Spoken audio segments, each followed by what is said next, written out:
Hey everybody, welcome to the Hamakua Homestead. If you're new here, my name is Tiffany, and today we are baking bread. Today's bread recipe is from sallysbakingaddiction.com. This is a simple sandwich bread.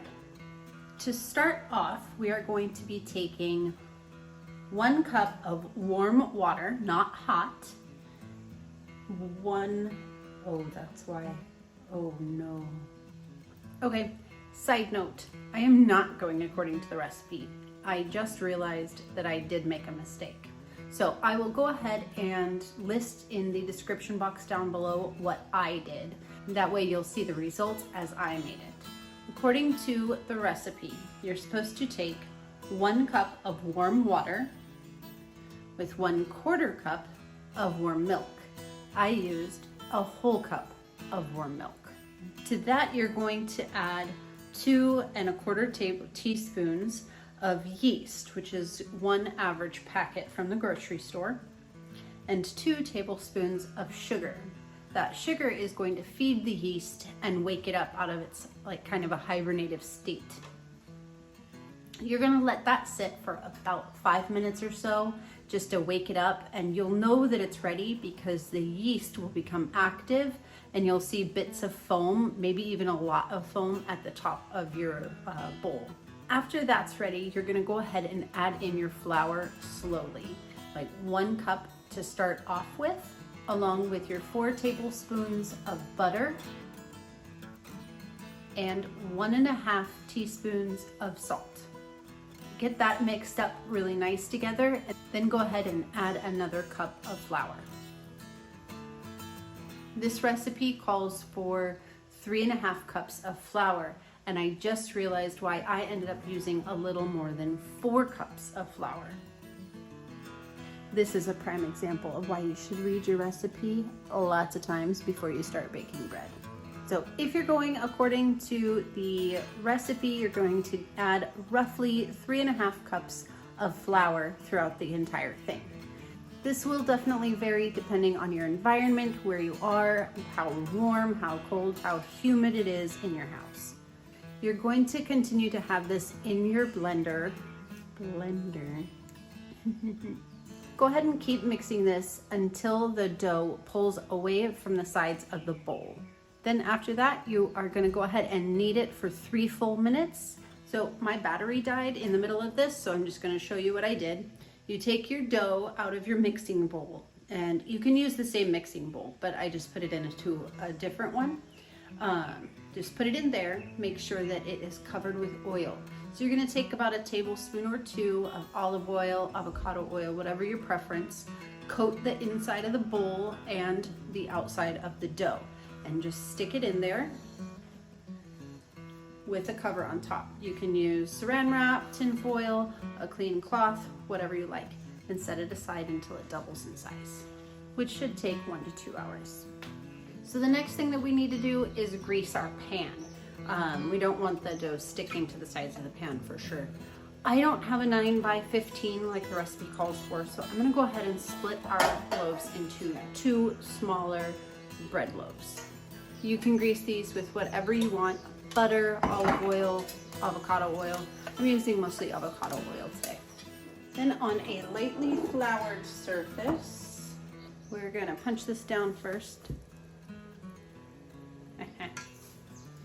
See, it's very fluffy, and I actually think that that's because I used too much milk. So we're just gonna turn it out onto the floured surface. It says to roll it out into a rectangle so we can basically roll it into a loaf.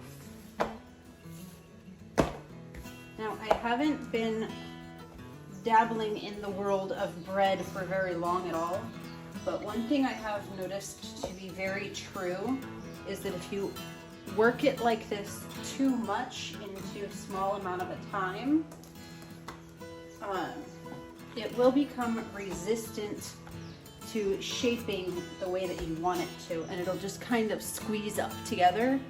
And what I believe we're supposed to do, and what has worked for me, is walking away. If you walk away for 5 to 10 minutes and then come try to make the shapes that you're looking for, then it should work again. It's got to do with the strength of the strands of gluten. Not all breads are going to look like this and become thin and break. Some breads, that's okay. Other breads, that's definitely not what you're looking for. Just cut it in half because I'm making 2 smaller loaves. And I'm just gonna roll it up as if I were making cinnamon rolls.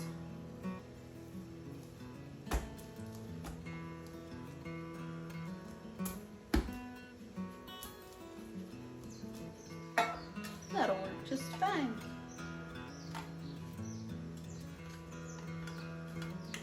And we're going to set this aside and do this one. This is the first recipe that I have played around with that calls for rolling it up like this. That's kind of a fun change. Just kind of trying to get it even so it's not too thin in one spot. That's all. Put that in there. Right, so now that we have started our second rise, I'm gonna go ahead and cover these up with the same towel and set them aside, and they are going to rise once again and come pretty tall, I think. We'll see what it looks like in about an hour. All right, it has been a little bit more than an hour, and this is what our loaves are looking like. They look pretty good.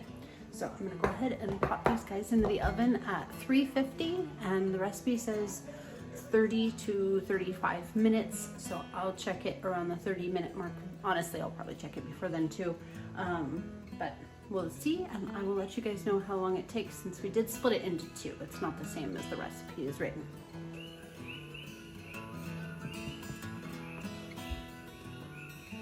Well, I have to say these do look quite divine, if you ask me. They sound hollow, and that's a very good sign. It is too late in the night for tonight. We are going to go ahead and just let them cool, and we'll try them out in the morning. Well, the bread cooled overnight and we sliced into it, and our resident taste tester says that it is very good for being a sandwich bread, that it reminds him a lot of Wonder Bread. So next thing on the list to do is go ahead and toast a piece, and I think that that will make it even more delicious. It is light and airy, so I'm going to count that as a win despite the issue that we had with adding too much milk. Again, I will list the ingredients that I ended up using down in the description box, so you guys can duplicate this one if that's what you want to do. Thank you so much for joining me today on the Hamakua Homestead. I'll see you again soon.